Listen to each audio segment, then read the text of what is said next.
Bueno, continuando con la serie A la luz de su palabra, en su episodio número 170, justamente vamos a hacer la grabación de un nuevo episodio, continuando ahora con la exploración, el conocimiento, el recorrido de este libro, del libro de Judith.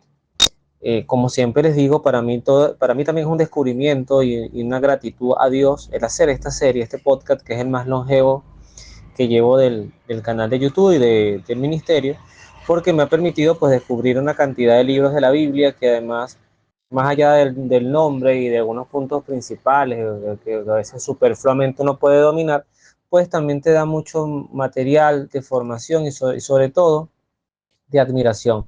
Yo creo que una de las cosas fundamentales de la fe no es tanto el conocimiento, que es importante, sino justamente es cómo nosotros podemos ir estableciendo una relación con Dios de manera sincera, de manera además constante. La relación con Dios no puede ser como unas vacaciones en la playa que tomamos una vez al año o un viaje. La relación con Dios tiene que ser de verdad diaria. Y el fundamento de esa relación con Dios pues está en la oración, en la escucha de su palabra.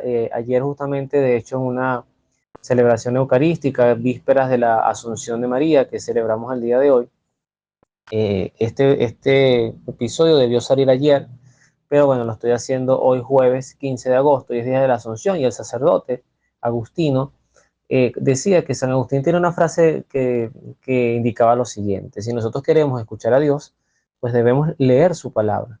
Y si queremos hablar con Él, pues debemos orarle, o sea, rezarle.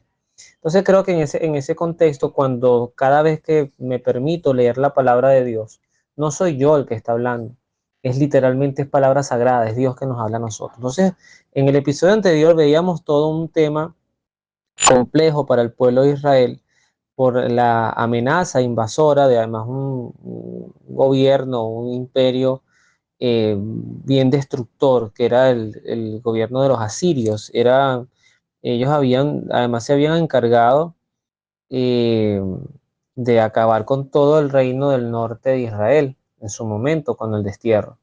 Y ahorita justamente enfocan su mirada en el reino del sur, donde está justamente Judea.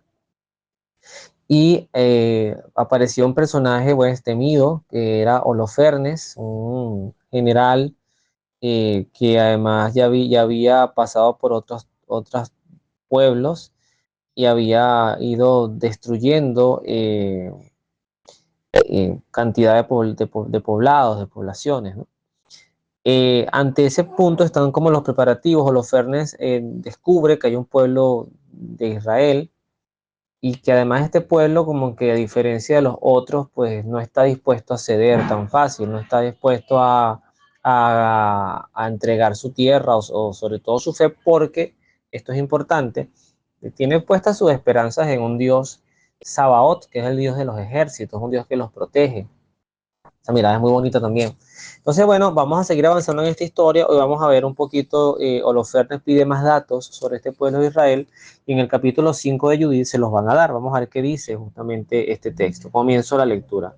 Holofernes, jefe supremo del ejército asirio, supo que los israelitas se preparaban para la guerra, que habían cerrado los pasos de las montañas, fortificando las cimas de sus montes y obstaculizando las llanuras.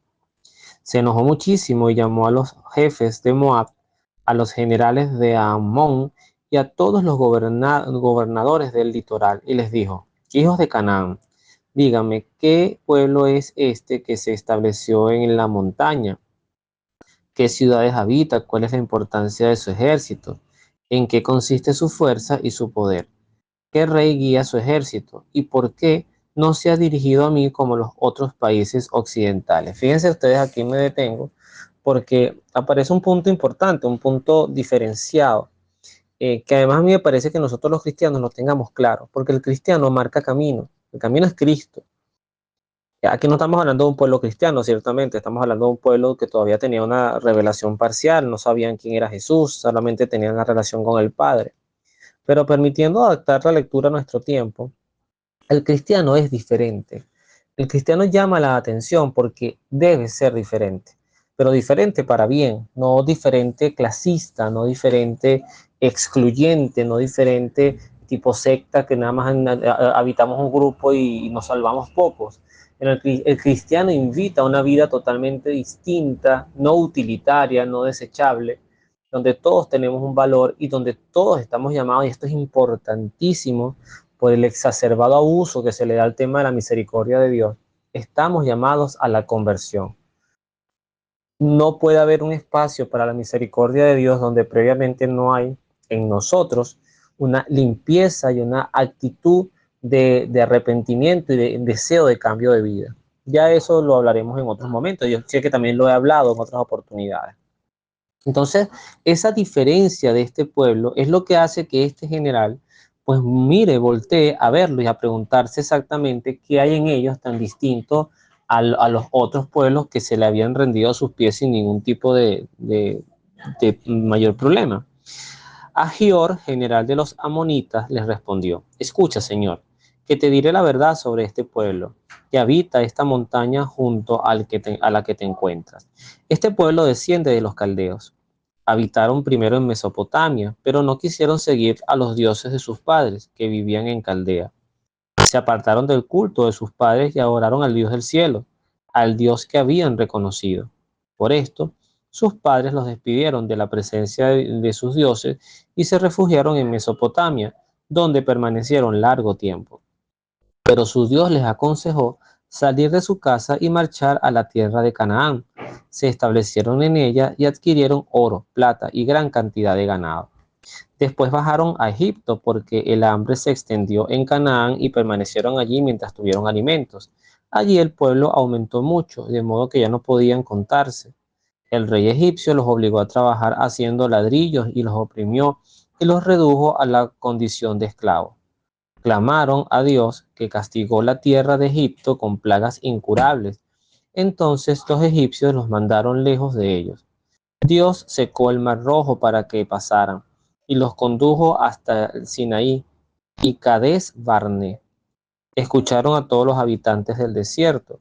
Luego habitaron el país de los amorreos. Acabaron por la fuerza con todos los jebonitas. Pasaron el Jordán, ocuparon toda la montaña y despidieron al cananeo, al jereseo, al jebuseo, a los siquemitas, a todos los girgaseos, y permanecieron allí mucho tiempo. Mientras no ofrecieron a su Dios, mientras no ofendieron a su Dios, vivieron felices, porque estaba con ellos un Dios que odia el mal. Pero cuando se apartaron del camino que les habían trazado, fueron exterminados con numerosos desastres y desterrados a otros países. El templo de su Dios fue arrasado y sus ciudades tomadas por sus enemigos. Ahí me vuelvo a detener, porque aquí estamos viendo sencillamente un resumen de todo lo que fue la historia del pueblo de Israel, prácticamente desde Abraham hasta los tiempos de Moisés, incluyendo a Josué, que fue el gran conquistador de estas tierras paganas que Dios le había ofrecido al pueblo de Israel. Pero luego también hay como un resumen importante en torno al libro de los jueces, en esta ambivalencia del pueblo de Israel de abandonar a Dios, luego sufrir, entonces clamar. Aparecía una figura de un juez, que por ejemplo entre ellos destaca Sansón. Luego entonces vuelve el pueblo de Israel a ascender, y había como esa situación hasta que Dios se cansa y sencillamente los deja a la suerte de sus predadores, que en este caso eran todas estas tierras paganas que los acechaban constantemente. De hecho, no es algo muy distinto a lo que nosotros podemos ver sin fijar ninguna posición política, lo que le pasa hoy por hoy a Israel. Israel es un país asediado por vecinos que lo odian y que quisieran exterminarlo. Entonces, el pueblo de Israel prácticamente vivió mucho tiempo así, eh, hasta que efectivamente, pues su propia situación, su propio abandono a Dios, los llevó a sufrir unas situaciones muy terribles. Continúo. Pero ahora, cuando volvieron a su Dios, regresaron al de los diversos lugares en que se encontraba, se posesionaron de Jerusalén, donde está el santuario, y habitaron la región montañosa que había quedado desierta. Así pues, poderoso Señor, informémonos para saber si este pueblo se ha portado mal y si ha pecado contra su Dios. Si la cosa es así, subamos y ataquémoslo, pero si no hay maldad en esa gente, dejámoslos y vuélvete, no sea que su Dios los proteja con un escudo y toda la tierra sea testigo de su de nuestra derrota. Qué interesante, voy a hacer una pausa acá porque me parece importante también destacar esto. Esto es una actitud muy diabólica. El diablo nos acecha así, como dice San Pedro, el demonio nos ronda buscando cómo devorarnos, cómo entrar a nosotros. ¿Por qué digo que es interesante? Esta parte que dice, vamos a informarnos a ver si este pueblo se ha portado mal, es cuando literalmente el demonio busca en nosotros saber si estamos en una vida de gracia, o sobre todo, el que no puede vivir una vida de gracia por alguna condición de vida particular. Lo importante es que siempre tenga una actitud de vida de humildad y de arrepentimiento, y yo diría, sin que se entienda la humillación como se puede entender en otros puntos, que es maltrato, o esa gente que te ve como que tú eres inferior a alguien, pero sí una mirada de humillación ante Dios. Señor, como la mujer sirofenicia, hasta los perritos comen de las migajas que caen de la mesa. Yo digo que inclusive todo el que no puede comulgar, debe tener esa actitud, y esa actitud genera una mirada compasiva del Señor. Yo mismo lo experimenté en mi vida, en un largo periodo que no pude comulgar por una decisión mía, y sin embargo yo no puedo decir que yo se me sentía abandonado de Dios, porque para la gloria de Él, mantuvo en mí algo que es como la sensación de que algo no estaba bien, que yo no debía entrar en rebeldía con las normas de la iglesia, y eso me ayudó mucho a poder alcanzar algunas situaciones que en algunas partes fueron muy duras, fueron decisiones de Dios, caminos y situaciones que se dieron que sin duda fueron muy duras, pero han trascendido, creo que para el bien de todos los actores de mi historia.